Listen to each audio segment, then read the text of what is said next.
Hello and welcome back to another episode of the Debatable Discussions podcast. Today, me and John will be talking about the US election and we'll give our thoughts, opinions, and as well as a bit of information on what has happened and what will happen, in our opinion. So yes, the US election is fast approaching, and we are seeing this battle between Trump and Harris really heating up. I mean, only yesterday, by the time this comes out, Trump would have been in Butler, Pennsylvania, at the site of his assassination, giving another speech to probably quite a large and proud crowd of MAGA supporters. However, what's really been on the news recently is the vice presidential debate, and this was obviously between J.D. Vance and Tim Walz. So, Diane, can you perhaps quickly give your perspective on this debate?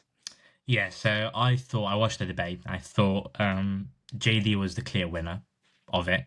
You could tell a big difference, I thought, in not only media training that JD has had a bit more than Tim Walz, but also a difference in characters. In my opinion, you could see JD Vance a bit more of an introverted intellectual. Tim Walz, on the other hand, he's a teacher, more sort of folksy, if I could say so. Yeah. He's at the rallies, he's like cool with the crowd, but on a one-on-one topic conversation on policy, he got completely outclassed by JD Vance.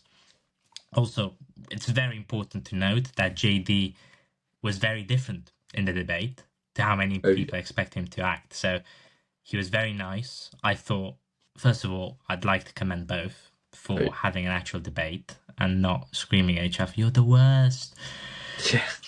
I haven't seen anyone be worse at your job, you're fired and all that stuff. They've had an actual debate on policy, which was respectful. And I thought JD clearly won. What do you think, John? Yeah, I agree with you. And with JD, before this debate, everyone's perspective of JD was as this rather slightly wild, you could almost say bizarre, lunatic American politician. I mean, It's best summarising how Tim Walz called him kind of weird, because he was quite weird. However, in the debate, he was not like that at all. He came across as, I guess you could say, quite mild, not really at all like his past sort of activities which have been dug up.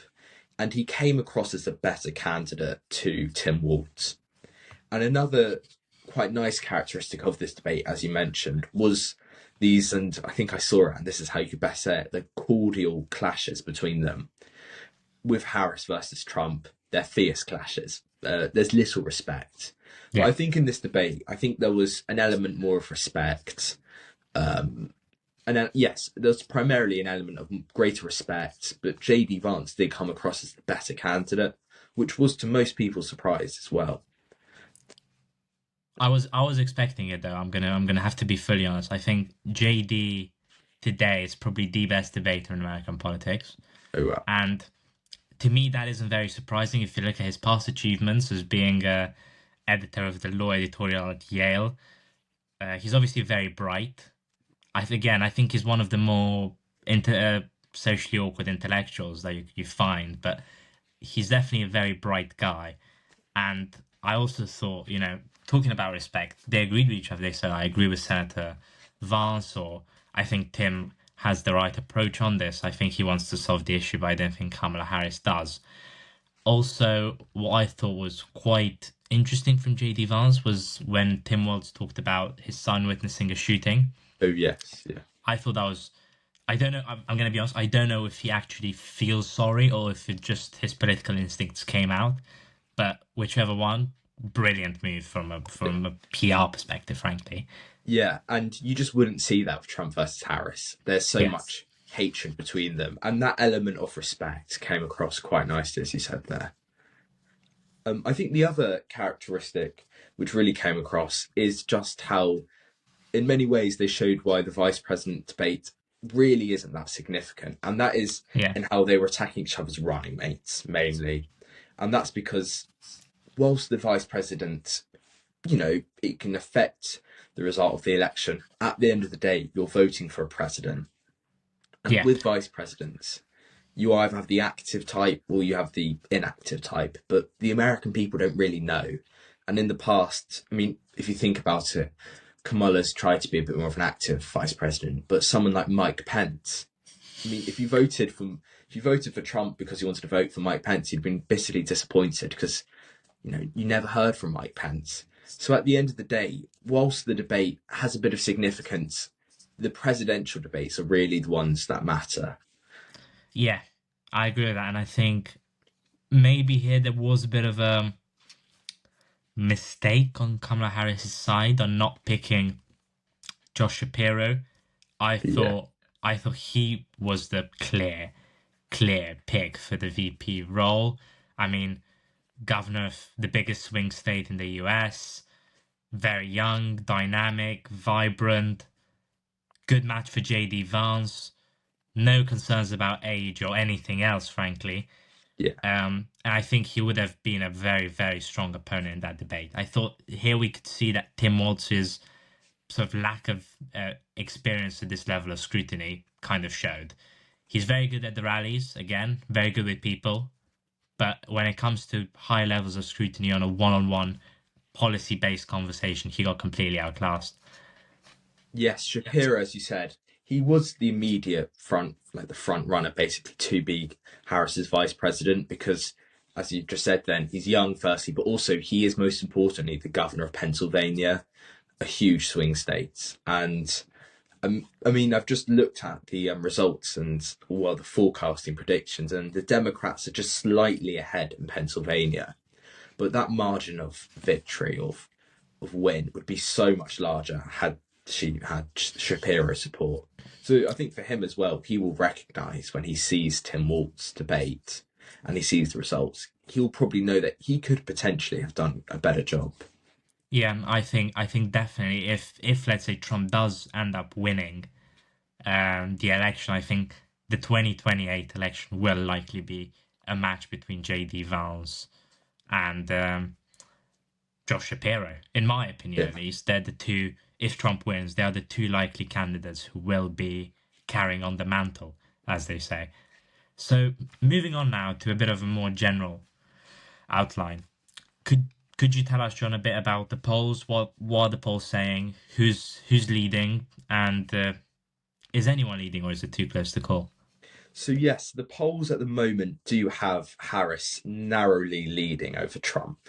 And it is actually quite interesting because basically since the assassination attempt on Trump, there was a short period, or a shortish period of which Trump was leading. And then since it's just been Harris's support has gradually increased. And now actually over the past about few weeks or so, it's sort of plateaued in reality, the support for her, but she is about 3% higher than Trump, which she'll be happy about. But the margin for victory, the margin she has over Trump is so small that it makes this election so unpredictable because it's only about 2-3%. So really anything could happen, the smallest error, and that could just be reversed completely. Trump could be leading. So, I mean, obviously, one of the things we thought about is can we give a prediction? But it's so hard at this point. It's not really in the past where you've got a clear front runner. Yeah, Because I mean, yeah, I agree with you completely there. I think we'd be doing more harm than good by giving a prediction, to be honest, because it is way too close to call.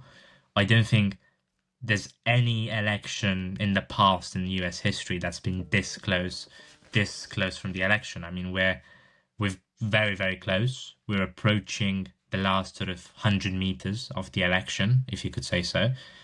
And a 2% difference in a poll-based system means nothing because, polls, I don't know how the accuracy level of this one, but many polls do say they have a 5% sort of margin of error.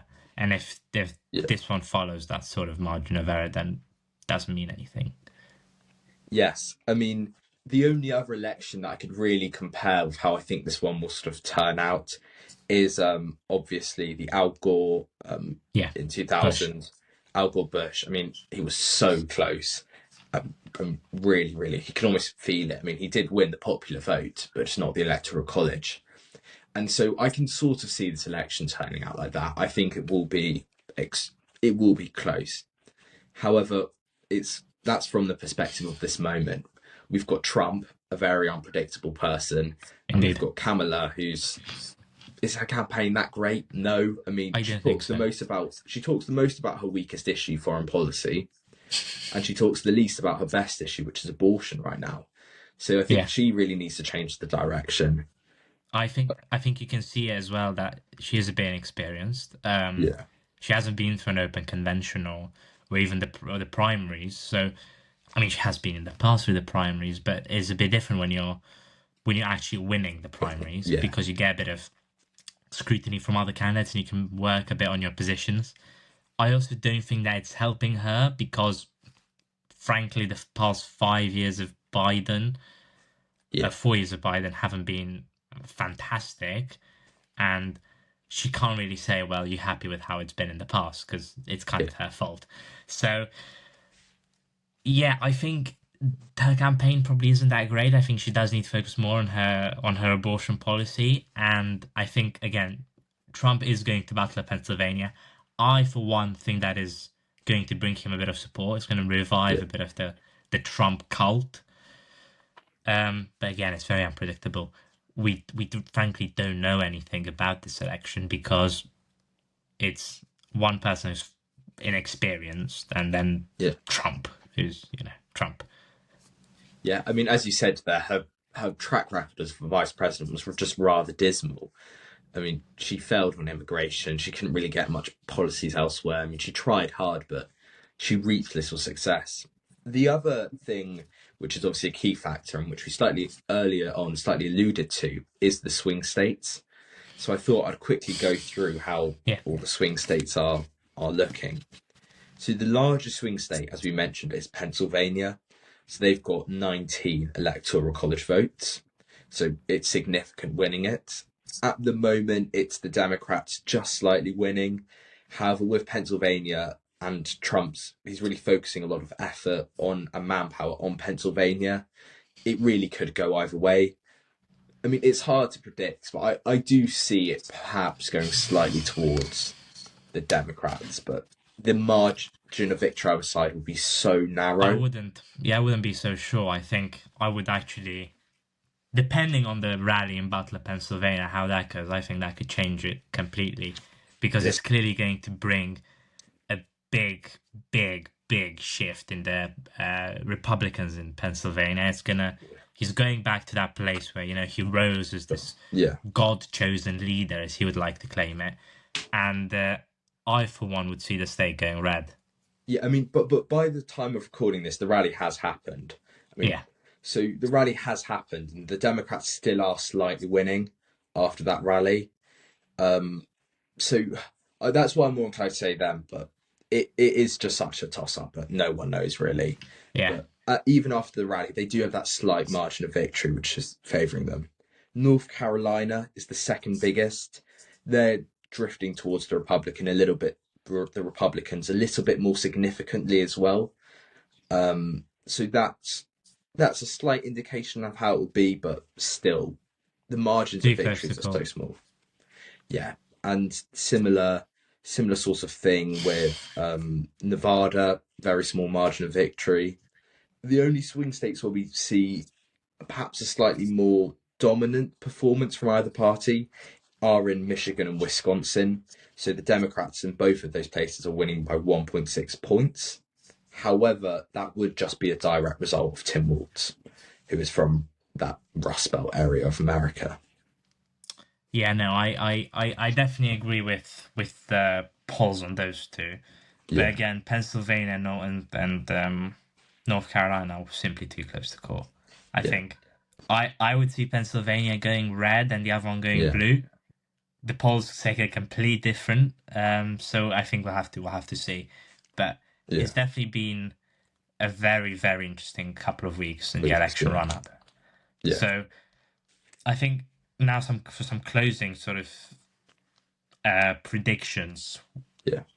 I think that Pennsylvania would be going to the Republicans, North Carolina to the Democrats, and I'm not very sure who's going to win. Not very sure. I would say,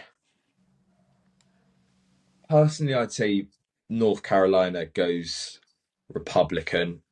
Also, from that, even though it's a swing state, so it could go either way, just from the last election as well, how it's Republican at the moment. Biden won at the last, Trump won at the last election for the Republican. So I think I see North Carolina personally going Republican. Pennsylvania is a lot harder to call because the margin is significantly smaller than in North Carolina, which is already a very small margin of victory. At the moment, I would say it goes Democrat, even despite not having Josh Shapiro support. But Trump is really focusing on it because of the amount of electoral college votes which he can gain from there. Yeah. So I really do think it could go either way. I would guess a very narrow victory to the Democrats. Yeah, we won't know. I think, I don't think it's possible to know for sure at this point. But I'm gonna, just for the sake of having a bit of variety, I'm gonna say it's gonna be a very narrow victory to the Republicans. Yeah, and then in 2028, I think we'll have a J.D. Vance, Josh Shapiro showdown. Yeah. I mean, for 2028, it's quite early to call. But I mean, the thing about them is that they're both young people. So they're both definitely viable candidates for the time. And obviously, from our perspective now, this seems the most obvious choices. So I think definitely from our perspectives right now for 2028, they're definitely the most two obvious ones. However, we've got 4 years until then. So I think if there could be an emerging person who we just don't know. But yeah. Well, thank you very much, everyone, for listening to another episode of the Debatable Discussions podcast. I hope you enjoyed it. If you have, please do go back and listen to our previous episodes, as well as leaving us a comment and a review. Yes, thank you everyone for listening. Also do follow us on all social media at Debatable Discussions and share the podcast with anyone you know, whilst also taking a look back at some of our past excellent episodes. Thank you and see you next week. See ya.